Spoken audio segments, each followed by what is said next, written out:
So I'm concerned about the rate increase. Sure. My quick calculation on this is it looks like it's gone up 68% from last year.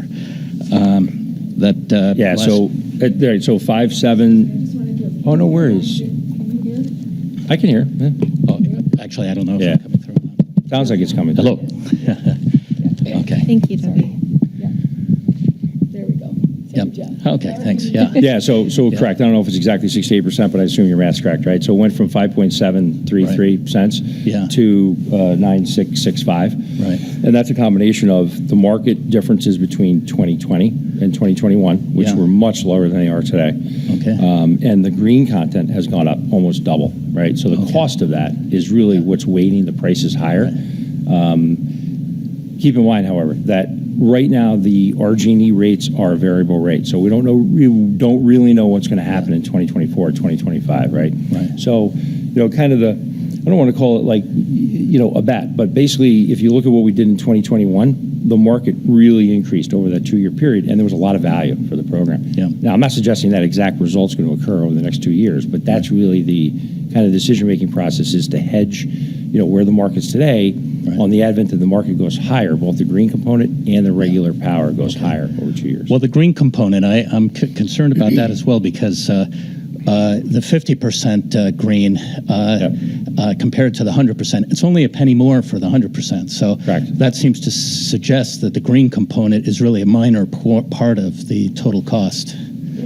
Actually, I wouldn't necessarily say that. It's actually pretty high. Let's go back. It's actually 1.2 cents. So it's about 2.5 cents for 100% green. About 1.25 cents for the 50% green. Right. So I think your math is pretty close. Yeah. I just want to pull the numbers up again. Yeah. Here we go. Right here. But it would suggest so you can see, there's a 1.2 cent difference between the 50% and the 100%. So exactly correct. Yeah. So if it's just a penny more for 50%, then it would suggest that the vast majority of the increase of price is not from the green; it's from general energy costs going up. Absolutely. So what I would say is just my recollection of what was in the green component back in 2021 was about 1.5 cents total for 100% green. So it was about 3/4 of a penny for the 50%. Yep. So you can see the greens increase, but that's not the largest movement in the price, right? Right. So the largest movement is just market-based prices overall. Right. What we saw last year, and the increases in the prices last year were really born out of, the geopolitical events that occurred between Russia and Ukraine. Our administration withheld gas supply both domestically because they were shipping it over to our allies, and then we had no winter, right? So it was supposed to be the coldest winter on record. It turned out to be the warmest winter on record. So a lot of gas in the ground. Prices are pretty cheap. Yep. The great news is, though, the program really yielded value, right? Both from the green perspective and the economic perspective over the last 2 years, or 18 months, 19 months. Again, we can't necessarily say that that's going to repeat itself moving forward. But the great thing about these programs is it creates optionality. You can opt out. You can opt in. You can opt out. You just got to pay attention, right? So it's really incumbent on us to provide the right level of outreach, make sure that we update the websites such that that information is relevant, and we do that on a monthly basis to make sure that we post actually 3 numbers from the utility. It's the 1 month trailing from RG&E, the 3 month, and then the 12-month prior average. Yeah. So how is your rate determined? How do you come up with this fixed rate if the previous 12 months has been 6.8 cents? Yep. You're projecting, in other words, that the rates are going to be higher because you've got to incorporate some risk in this. Yeah. So the utilities rate is what we call like a day ahead settle, right, or real time. So when you don't hedge something forward, it just settles to the market.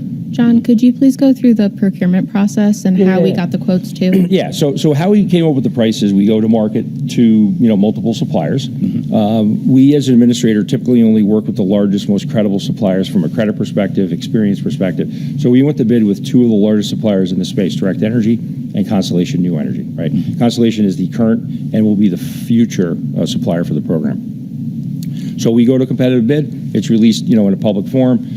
We open them, they're sealed bids, and we choose really from a capability perspective. These 2 suppliers is really very little difference, right? They're both one of the most capable suppliers in the marketplace. So it really comes down to price, right, and experience. So in this case, Constellation, again, was the lowest bidder, and it's really, really indicative of where the market's at. We've seen other programs that went off maybe a couple months prior, and then during the same time period that we were bidding Town of Penfield's loads, were very similar price points at the residential level. So we're pretty confident that it was a really good market level price. Yeah. What you see from RG&E is not a future fixed price. It's a monthly day ahead settle. Yeah. And what we're seeing in the marketplace, say natural gas. Forwards for natural gas are up here, but the market on a daily basis is settling here. So you have a trade-off between lower prices and risk and budget certainty. Right. And at some point, they cross, right? At certain points, you'll see where a market-based rate will just explode. Like in Texas recently over the summer, they had prices that were like, what was that, 6 cents? Like 100 cents. Right, during like a week in Texas. So it's a trade-off between market-based rates and forward prices. Yeah. And to be clear, Good Energy and the Town of Penfield is not predicting the price. We received quotes from these energy suppliers, and the town board chose the lowest quote that came in. Right. Yeah. So how does this compare with other CCAs in the state right now? Have any renewed in a similar time period, and what is the price comparison? So City of Rochester renewed, and Henrietta actually didn't renew, but Henrietta is a new program that was combined at the same time with the City of Rochester, right? So they're not together, but they went out to bid at the same time. And the price points were very similar. Their price points were maybe 0.2 of a penny lower in that regard, but that was just market timing. They got their transaction done in May, and we hedged this off in August, so the first week in August. Okay. So timing differences in the marketplace will have differences in price, but it's very close, very similar. And by the way, it was the same supplier. So Constellation New Energy picked up both those programs and this program again. I see. And do you know what the percentage of the participation rate has been in Penfield for the CCA? I know exactly what it is. It's probably around 69%. Let's call it 70% participation. Unlike what we saw in City of Rochester, not to disparage the program, but their participation rate is less than 50% at this point. And how about the Penfield 100? Do you know what the participation rate was for? There was 11 participants, to my knowledge. 11 Exactly. participants, okay. But that was actually formally requested by a group of residents that we approach that option so that they would have that. Right. And there's no added cost to anyone but those residents that are part of it. Right. And then can you describe community solar as an option that can be laid on top of this, that people can utilize that as well? So as we see solar providers come into the marketplace, they'll oftentimes offer discounted rates to residential customers. It's really now more geared towards what I call LMI, low to moderate income, which was the EAP type customer class, the assistance type accounts.